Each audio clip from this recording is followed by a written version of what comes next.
That evening, sitting in the little hotel room by yourself with Liam, I realized how unpredictable life could be. I was already anxious since my husband Daniel had been abroad for several months in another city. I missed him, certainly, but it wasn't just his absence that bothered me. It was his negligence, his lack of interest. The lonely evenings were eating away at my soul.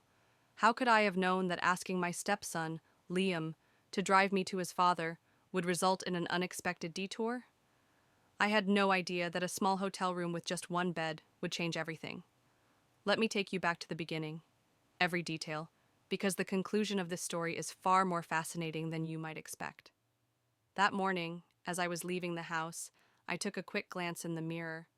I was tense, but I still looked put together.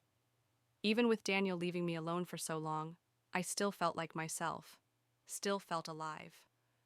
But even those feelings weren't enough anymore. Liam was finishing breakfast in the kitchen when I called out, "I know you start college at the end of the summer, but you still need to improve your driving. Come on, take me to your dad." He looked up at me with his usual mischievous grin. Liam was a good kid.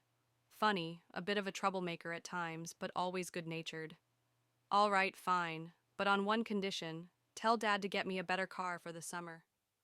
"We'll talk about it," I said firmly, ushering him out the door. Inside, though, I was thinking, let's just get this trip over with. But I had no idea it wouldn't go as planned. We had been driving for nearly 2 hours. I was in the back seat, scrolling through my phone, while Liam sang along to some random song on the radio, throwing in silly comments that made him chuckle. Then suddenly, the car made a dreadful hissing sound before dying altogether. "What's happening?" I asked, trying to keep calm. "I think the car broke down," Liam muttered, pulling over to the side of the road. He sounded frustrated. And just like that, we were stranded. There was barely any phone signal and no one around to help. We spent the next 2 hours calling every mechanic we could find and attempting to fix the car ourselves, but nothing worked. Finally, we had to accept the obvious. Our only choice was to stay the night at the nearest motel. At the motel reception, while Liam spoke to the clerk, I stood behind him, annoyed. If Daniel finds out about this, he's going to lose it, I thought. But oddly enough, in that moment, it didn't feel as important as it should have. Deep down, I had a strange sense that tonight was going to change things.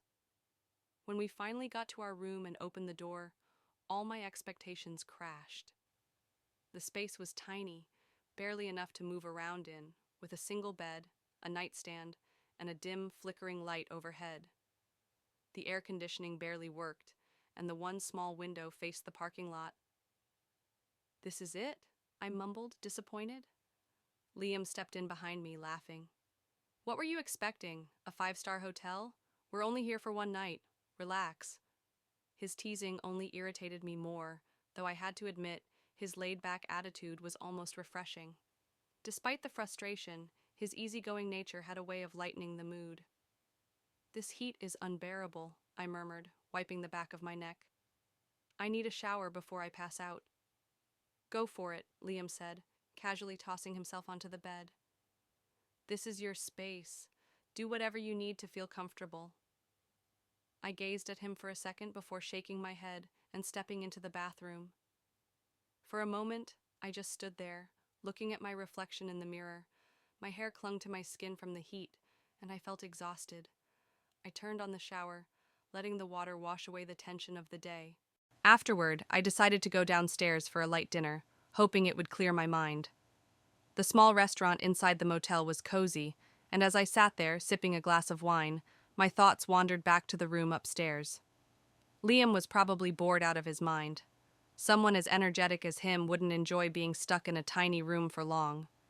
Yet, that carefree attitude of his, that effortless way he handled things, was something I envied in that moment. By the time I returned to the room, the space was quiet. I opened the door and was caught off guard. Liam had taken a shower and was resting on the bed, already asleep. His expression was peaceful, a small smile still on his lips, as if he were in the middle of a pleasant dream. For a second, I hesitated by the door, unsure of what to do. The reality of the situation sank in. There was only one bed. My options were limited.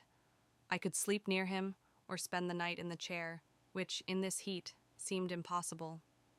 I took a deep breath, reminding myself, it's just one night, nothing more. Liam stirred slightly in his sleep, shifting on the bed as he got more comfortable. I quickly turned away, focusing on making myself comfortable on the opposite side. I needed to get some rest. Tomorrow, we would figure out how to fix the car and get back on the road. Morning arrived quicker than I expected. Liam was already up, looking at his phone. "A mechanic can be here in a couple of hours," he said. "Then we can go pick up my dad." I nodded, feeling a mixture of relief and something else I couldn't quite place. The trip wasn't over yet, but somehow I had the feeling that nothing would be the same after this.